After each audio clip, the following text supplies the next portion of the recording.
பிஸ்மில்லாஹிர் ரஹ்மானிர் ரஹீம். அளவற்ற அருளாளன் நிகரற்ற பேரன்புடையோன், எல்லாம் வல்ல அல்லாஹுவின் திருப்பெயரை கொண்டு ஆரம்பம் செய்கின்றோம். மென்மை மிக்க அல்லாஹுவின் நல்லடியார்களே, பார்வையிலே பரிணாம வளர்ச்சி இருக்கின்றன. ஒரு மனிதரை எந்த கோணத்தில் பார்க்கின்றோமோ அதே பார்வை, அந்த பார்வையின் நன்மை அல்லது தீமை அவரை சேர்ந்துவிடும். இப்படித்தான் நபிகள் நாயகம் ஸல்லல்லாஹு அலைஹி வஸல்லம் அவர்களை ஹஜ்ரத் அபூபக்கர் சித்தீக் ரலியல்லாஹு தஆலா அன்ஹு போன்ற பெரும் சஹாபா பெருமக்கள் அல்லாஹ்வின் தூதர் ஸல்லல்லாஹு அலைஹி வஸல்லம் ரசூலுல்லாஹி ஸல்லல்லாஹு அலைஹி வஸல்லம் அவர்கள் எங்களின் நபி என்ற கோணத்திலே ஆழமான சிந்தனையோடு அவர்கள் பார்வையை நபியின் மீது செலுத்தியதின் காரணமாக இன்று வரை அவர்களின் பெயரை குறிப்பிடும் போது ரலியல்லாஹு தஆலா அன்ஹு, அல்லாஹ் அவர்களை புரிந்து கொள்வானாக என்ற துஆவோடு நாம் முடிக்கின்றோம். அதே பார்வை வேறு விதமாக மாறுகின்றன. அபூ ஜஹீல் போன்ற மார்க்க விரோதிகள், நபிகள் நாயகத்தின் சமகாலத்தில் வாழ்ந்த விரோதிகள், ஆமினா அப்துல்லாவுக்கு பிறந்த சாதாரணமான ஒரு மனிதர்தான் இவர், முஹம்மது என்ற பார்வையிலே பார்த்தார்கள். அதனால் அது போன்ற தீயவர்களை நாம் பார்க்கும் போதெல்லாம் லஅனத்துல்லாஹி அலைஹி, அல்லாஹுவின் சாபம் அவர்களின் மீது உண்டாகட்டுமாக என்று கூறுகின்றோம். ஆக பார்வையிலே தீமைகள் இருக்கின்றன, நன்மைகள் இருக்கின்றன. அல்லாஹுவின் தூதர் ஸல்லல்லாஹு அலைஹி வஸல்லம் அவரிடத்திலே ஜரீர் இப்னு அப்துல்லா என்ற நபி தோழர் வருகின்றார். எதிர்பாராத எதேச்சையாக பார்வையை பற்றி நான் கேட்டபோது என் பார்வையை திருப்பிக் கொள்ள வேண்டும் என்று எனக்கு நபிகள் நாயகம் ஸல்லல்லாஹு அலைஹி வஸல்லம் அவர்கள் உத்தரவிட்டார்கள்.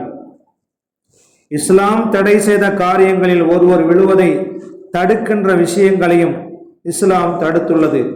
அந்த வகையில் ஒரு ஆண்மகன் அந்நிய பெண்ணை யதார்த்தமாக பார்ப்பதையும் இஸ்லாம் தடை செய்கின்றது. காரணம், இந்த முதல் பார்வை அடுத்தடுத்து அந்த பெண்ணை தவறாக பார்க்க வைத்து அவரை ஹராமான வழியில் விழ வைத்துவிடும். இதனால் உடல் ரீதியான விபச்சாரம் ஏற்படுவதற்கு கூட வாய்ப்புள்ளது. அதை தடை செய்வதற்காகவே கண்ணால் பார்க்கின்ற விபச்சாரத்தையும் இஸ்லாம் தடை செய்கின்றது. அலியே, முதல் பார்வையில் இரண்டாவது பார்வையை தொடரச் செய்யாதீர்கள். நிச்சயமாக எதிர்பாராத முதல் பார்வை உமக்கு சாதகமாகும், அடுத்த பார்வை உமக்கு சாதகமாக ஆகாது என்று தனது மருமகனாரை அல்லாஹுவின் தூதர் எச்சரிக்கை செய்திருக்கின்றார்கள்.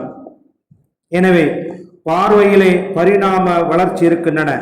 ஒருவர் அந்நிய பெண்ணை பார்ப்பதை விட்டும் தன்னை தடுத்து கொண்டால் அதன் மூலம் இறை நம்பிக்கையின் இன்பத்தை சுவைப்பதோடு அவரது மனதில் இறையச்சம் என்ற ஒளியையும் அது ஏற்படுத்திவிடும்.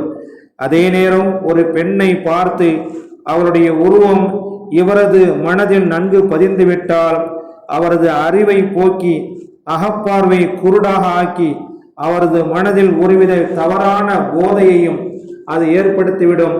இறுதியாக ஷைத்தானை கண்டு ஓட வேண்டிய அவர் அந்த தவறுக்கு அடிமையாக இவனும் சூழ்நிலை ஏற்படும்.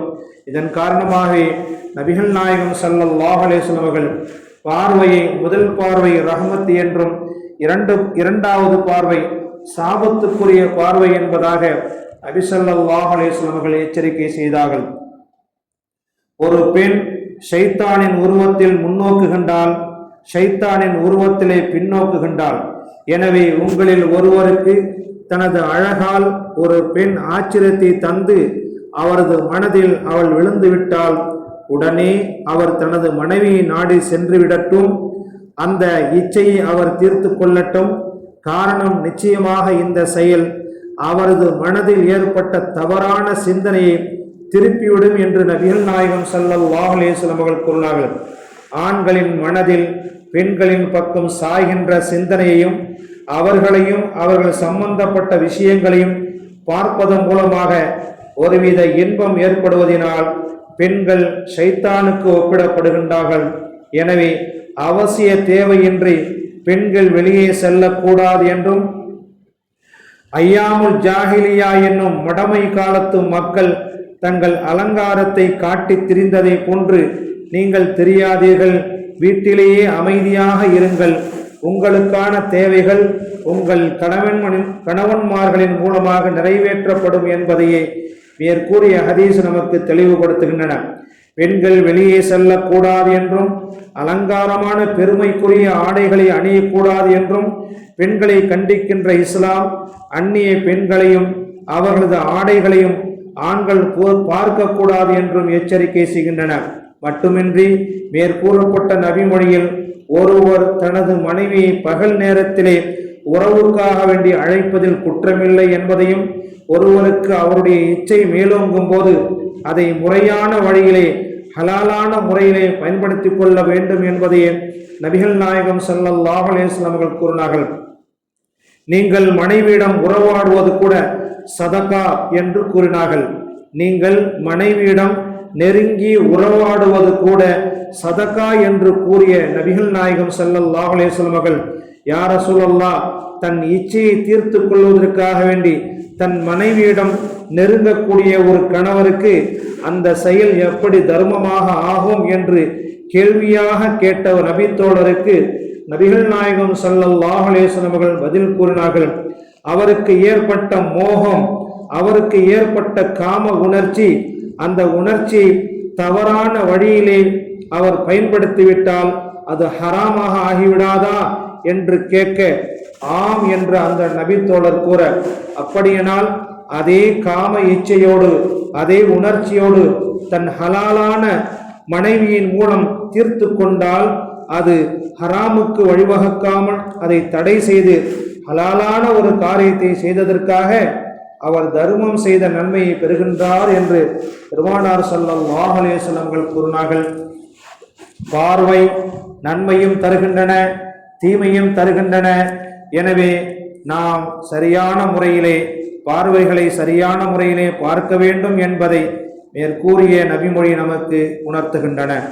சுப்ஹானல்லாஹி பிஹம்திஹி சுப்ஹானக்கல்லாஹும்ம வ பிஹம்திக அஷ்ஹது அன் லா இலாஹா இல்லா அன்த அஸ்தக்ஃபிருக வ அத்தூபு இலைக். சுப்ஹான ரப்பிக ரப்பில் இஸ்ஸத்தி அம்மா யசிஃபூன் வ ஸலாமுன் அலல் முர்ஸலீன் வல்ஹம்துலில்லாஹி ரப்பில் ஆலமீன்.